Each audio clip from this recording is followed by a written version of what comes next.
determinativa, ¿no? Las diversas formas de determinar, los métodos de determinar. Habíamos explicado básicamente dos métodos, ¿no? La base cierta y la base presunta. Y habíamos señalado y puesto ejemplos de en qué casos se procedía sobre base cierta y en qué casos sobre base presunta, ¿verdad? En ese punto habíamos puesto una pausa y nos corresponde concluir este tema, ¿ya?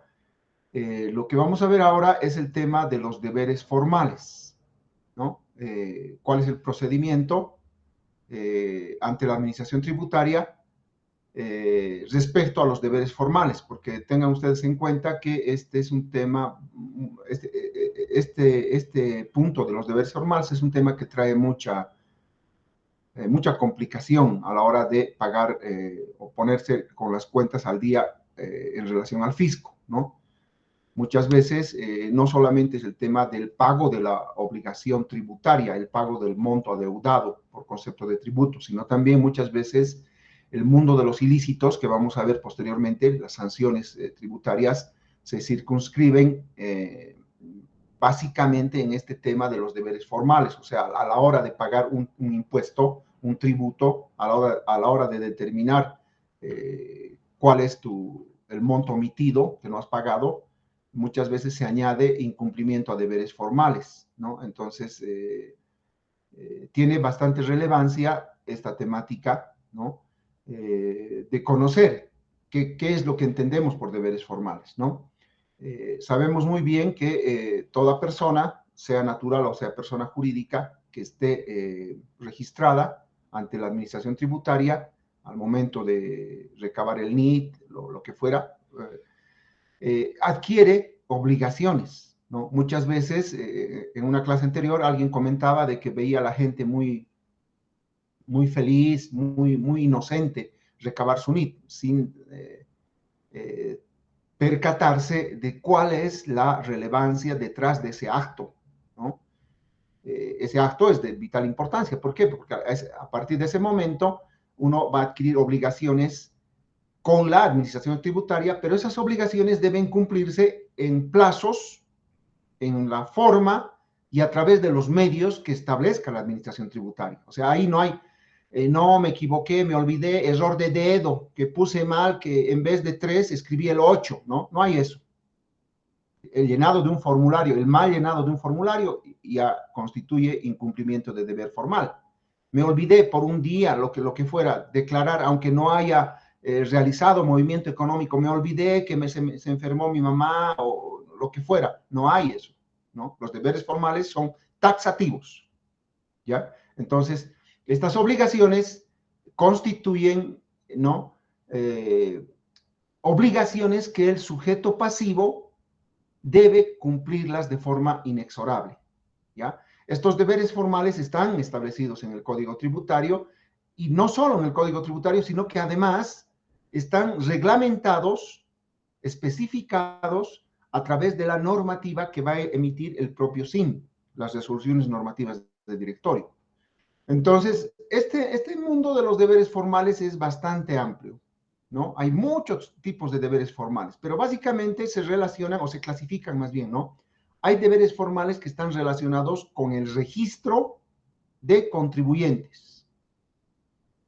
Esos deberes formales establecen una oportuna y una correcta inscripción, además de la permanente actualización de los datos, ¿no? O sea, cuando uno recaba el NIT, lógicamente va a dar sus datos, básicamente, pero a lo largo de vigencia de ese NIT puede ocurrir que el contribuyente tenga algunas modificaciones, cambios, qué sé yo, ¿no? O amplíe su actividad económica. Puede haberse inscrito únicamente, por decir, con el IVA. Pero, ¿qué pasa si su actividad económica posteriormente va a ser sujeto de algún otro impuesto? Entonces debe declarar y ampliar los impuestos de los cuales va a ser sujeto. O cambio de domicilio, ¿no? Todo, precisamente, estos deberes formales están relacionados a esa información que el contribuyente va a proporcionar al momento de inscribirse, ¿no? Entonces, deberes formales relacionados con el registro, ¿ya?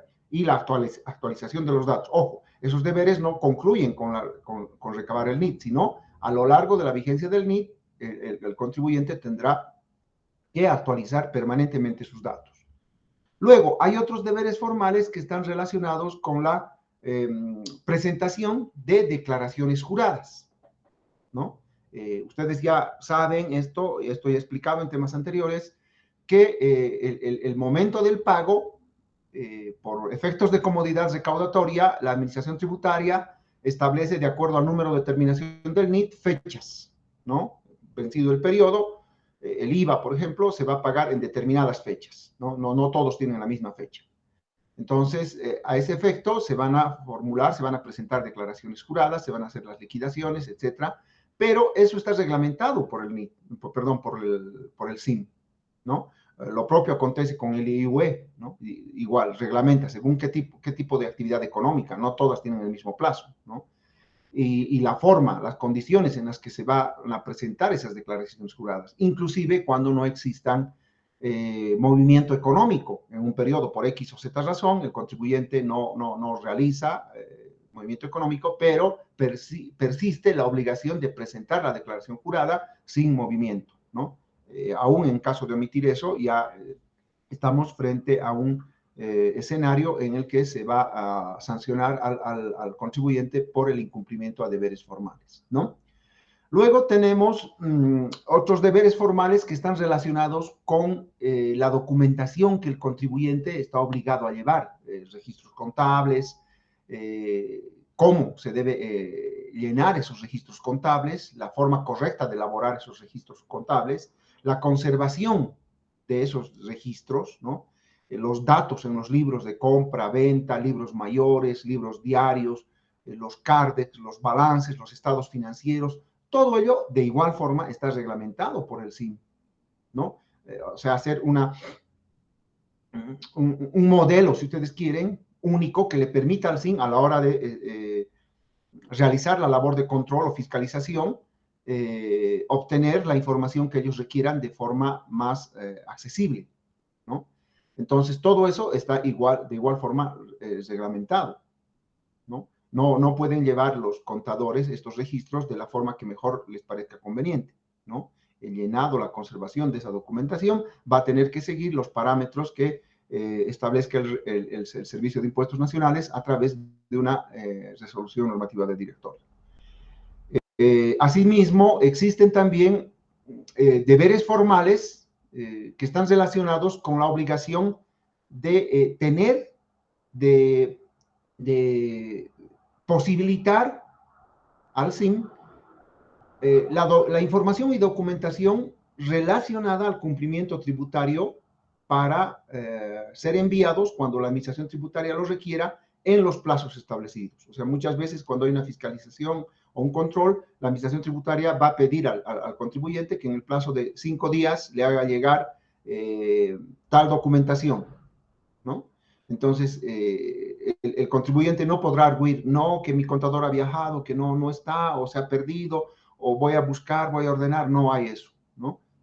Hay resoluciones normativas del directorio que reglamentan los plazos de acuerdo al tipo de documentación para que estos puedan ser remitidos el momento que la administración tributaria requiera, ¿no? Luego, existen también deberes formales que están relacionados con los medios de control fiscal establecidos para cuando se produce o se distribuye cierto tipo de mercancías. Ejemplo, gaseosas, bebidas gaseosas, las bebidas alcohólicas, los cigarrillos. ¿Qué tipo de impuesto recae sobre este tipo de bienes? ¿Recuerdan? Esto hemos hablado ya en un tema anterior. Hay un impuesto específico. Sí, adelante, le escucho. ¿El ICE, doctor? Correcto, el ICE, el impuesto a los consumos específicos. ¿Recuerdan? Eso hemos explicado, ¿no? Entonces, hay deberes formales que están relacionados a controlar única y exclusivamente este tipo de bienes, ¿no? Concernientes a la responsabilidad de las guías de tránsito y la información contenida en las etiquetas de sus productos. les había explicado esto, cuando ustedes ven el whisky o bebidas importadas, inclusive en estas bebidas energizantes, ¿no? Que son igual importadas, hay unas etiquetas, tienen una especie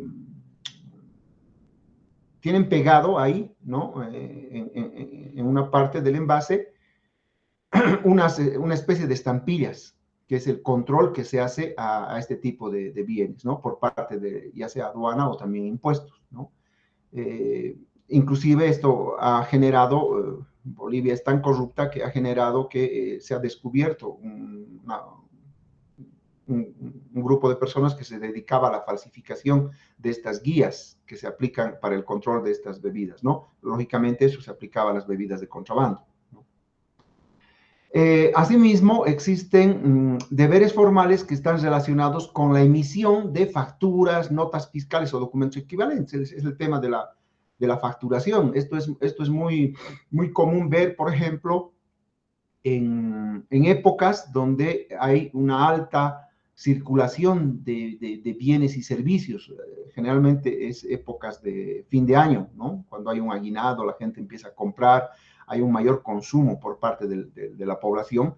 Entonces, el servicio de impuestos muchas veces, inclusive contrata personal eventual por 2 o 3 meses y hace controles fijos, ¿no? En los lugares, en los shoppings, en los lugares donde hay mayor concurrencia de personas que van a adquirir algún tipo de bien o servicio, instalan funcionarios, ¿no? Los colocan para que hagan un control si ese negocio está expediendo factura o no, ¿no? Incluso la semana pasada tuve la oportunidad de ver en Cochabamba, en un restaurante muy, muy famoso, donde la concurrencia es bastante alta, habían personas del SIM en la caja del restaurante, ¿no? Controlando la emisión de notas fiscales, facturas, etcétera, ¿no? Eso está lógicamente regulado, igual a través de una resolución normativa del directorio, cuáles son los requisitos, cómo se debe llenar la factura, en qué momento se debe intervenir, cómo se hace el control, todo eso, ¿no? Todo eso implica deberes formales. Por otra parte, también existen deberes formales que están vinculados, ¿no?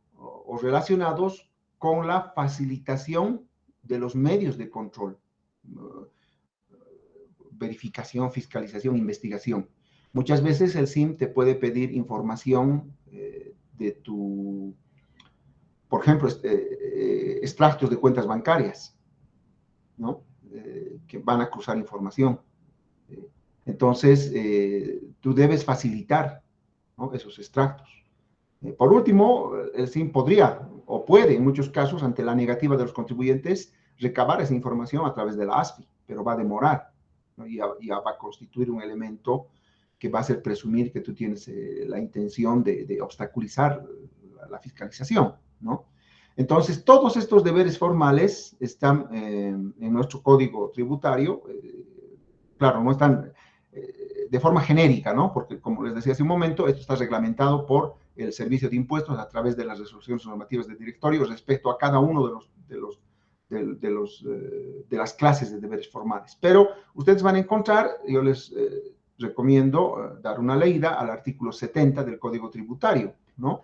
Donde nos van a señalar cuáles son los deberes formales, ¿no? Determinar, declarar, pagar correctamente la deuda tributaria, inscribirse en los registros, fijar domicilio, comunicar el cambio de domicilio, respaldar las actividades y operaciones grabadas, o sea, facturas, libros, la obligación de llevar libros, ¿no? Demostrar la procedencia y cuantía de los créditos impositivos, facilitar las tareas de control, en fin, todo eso está establecido en el artículo 70, pero básicamente se clasifican en esos tipos de deberes formales que les acabo de señalar, ¿no? Ahora bien, el incumplimiento de los deberes formales está constituido por acciones conscientes, pueden ser conscientes, o acciones que por descuido o por olvido cometen las personas, ¿ya? El incumplimiento de deberes formales no parte de la presunción de inocencia, ¿ya? Sin prueba en contrario, así haya sido culposa utilizando terminología penal, o dolosa, igual el hecho va a estar sancionado, ¿no? Muchas veces las personas, por olvido o descuido o desconocimiento, finalmente, no cumplen de la forma en la que el servicio de impuestos exige que se cumpla ese deber, ¿no? El llenado de formularios es el más típico ejemplo, ¿no?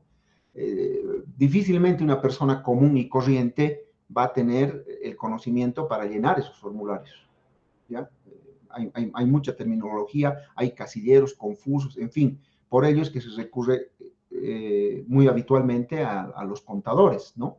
A personas que tienen ese conocimiento y llenen en forma correcta, porque el solo hecho de, inclusive un punto, ¿no? Has declarado 100.23 y el punto no has puesto ahí, ya eso implica una información confusa que te va a generar alguna multa, ¿no? Inclusive un punto, o sea, vean ahí la relevancia de este tema, ¿no? Las sanciones por el incumplimiento de deberes formales son sanciones administrativas, lógicamente. Cuando estamos hablando de incumplimiento de deberes formales, estamos hablando de contravenciones administrativas, ¿no? Las sanciones en estos casos son generalmente económicas, sanciones económicas. O alternativamente, en algunos otros casos, las sanciones se constituyen en la clausura del establecimiento comercial. En el caso, por ejemplo, de la omisión en la extensión de facturas, ¿no? Hay la posibilidad de que el establecimiento comercial sea clausurado. Y muchas veces los periodos de clausura son progresivos. En una primera oportunidad serán 6 días, en una segunda oportunidad 12 días, 18 días, en fin, ¿no? Hay una progresividad en función a la reincidencia que se puede aplicar respecto a la clausura de los establecimientos comerciales, ¿ya? Bien, entonces, hasta acá, ¿alguna duda, pregunta?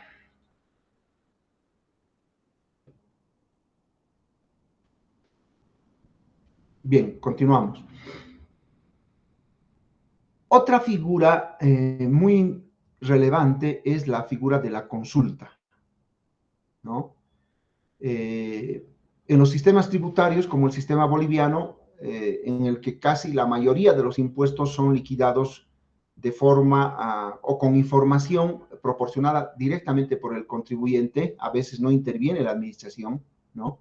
Y en esa liquidación muchas veces hay dudas. O sea, el momento de determinar tu adeudo tienes algunas dudas. ¿De qué forma voy a interpretar esta norma? ¿No? Y la norma no solo va a ser legal, muchas veces la norma tiene aspectos contables que inclusive los abogados desconocemos.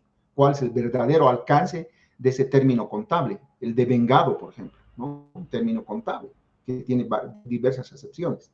Entonces, aparte de ello, existen vacíos legales, ¿no?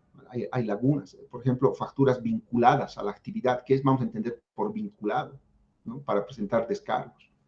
Entonces, la complejidad de la norma muchas veces da lugar o puede dar lugar a diversas interpretaciones por parte de los contribuyentes. Entonces, para evitar, con el riesgo de incurrir, ¿no?, en algún error que lógicamente va a ser sancionado económicamente, para evitar aquello existe la figura de la consulta. ¿Ya? Eso está instituido en el Código Tributario. La consulta surge con la finalidad de aclarar las dudas que pudiesen surgir frente a un hecho concreto. Ojo, la consulta no es genérica, no es en abstracto. No podría yo preguntar a impuestos cómo se aplica el artículo 7 o cómo se debe interpretar tal cosa. No. La consulta siempre es en hechos concretos, ¿no? Mediante esa consulta va a ser absuelta a través de un pronunciamiento que va a emitir la Administración Tributaria, ¿no? El fundamento de esta consulta es la seguridad jurídica, ¿no? Nuestro Código Tributario contempla esta figura, la aplicación de esta figura, en el artículo 115 y siguientes, ¿no? De esta forma, lo que se busca es limitar la posibilidad de formularla a cualquier persona, ¿no? O sea, ¿qué significa esto? Que esa consulta la puede formular únicamente aquella persona que tuviera interés personal y directo en el hecho concreto. En otras palabras, el que va a consultar necesariamente tiene que ser el contribuyente, o podrá ser el sustituto, o en su defecto el tercero responsable. Solo a través de esas tres figuras se podrá demostrar que hay un interés personal y directo en el caso concreto, ¿no? Entonces, la consulta no está abierta a cualquier tipo de persona y sobre cualquier hecho abstracto o genérico. Ustedes seguramente recuerdan un caso donde yo les he descrito, hemos visto esto en temas anteriores, el caso Acapana. ¿Recuerdan el caso Acapana?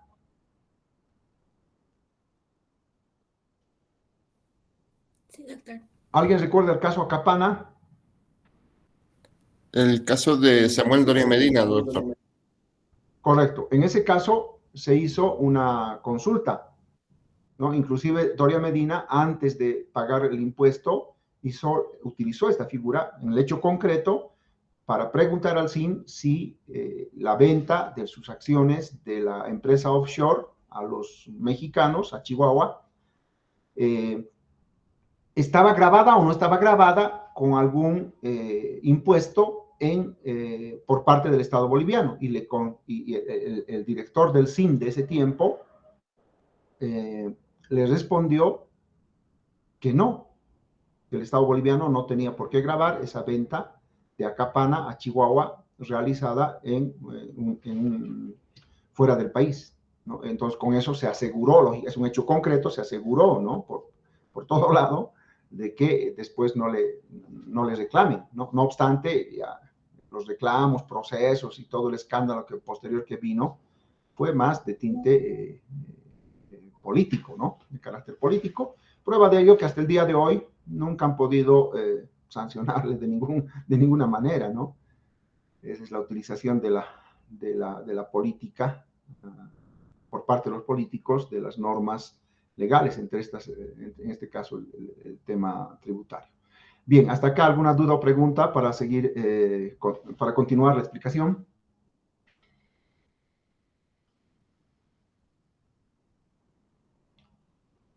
Sí, Guillermo, adelante, te escucho. Buen día, doctor. Buen día, compañeros. Tenía una Buen consulta día. sobre buen día, doctor. En los deberes formales nos mencionaba uno de los deberes que era sobre la emisión de la factura, por ejemplo, de emitir el control de la emisión, por ejemplo. Y es una realidad, digamos, que hay diversos métodos, ¿no? Nos estaba indicando, por ejemplo, que en el caso del restaurante, como en la caja ya controlaba, ¿no? El SIN.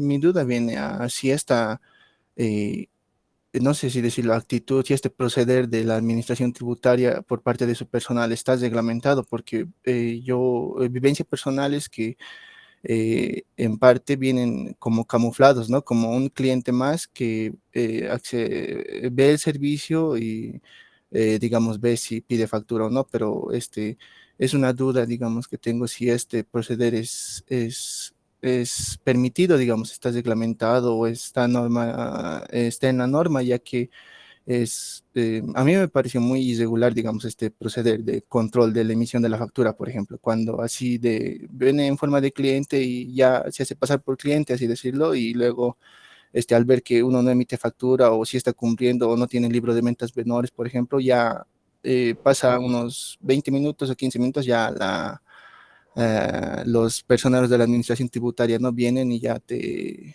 controlan y te increpan, ¿no? ¿Por qué no has dado factura o por qué no tienes libra de venta menores y demás? Si este proceder está reglamentado, si es permitido o si es una forma que la administración tributaria ha encontrado de poder controlar más satisfactoriamente, ¿no? La emisión, en este caso, de la factura, por ejemplo. Ya. El control, esto se denomina punto fijo, ¿ya? La modalidad de control a la que he hecho referencia, indudablemente está reglamentado, ¿no? Hay una resolución normativa de directorio que establece la forma en la cual se debe efectuar ese control denominado punto fijo. Sin embargo, de acuerdo al tipo de impuesto que estás controlando, bueno, en este caso estás controlando que se extienda la factura, pero la actividad económica puede diferir.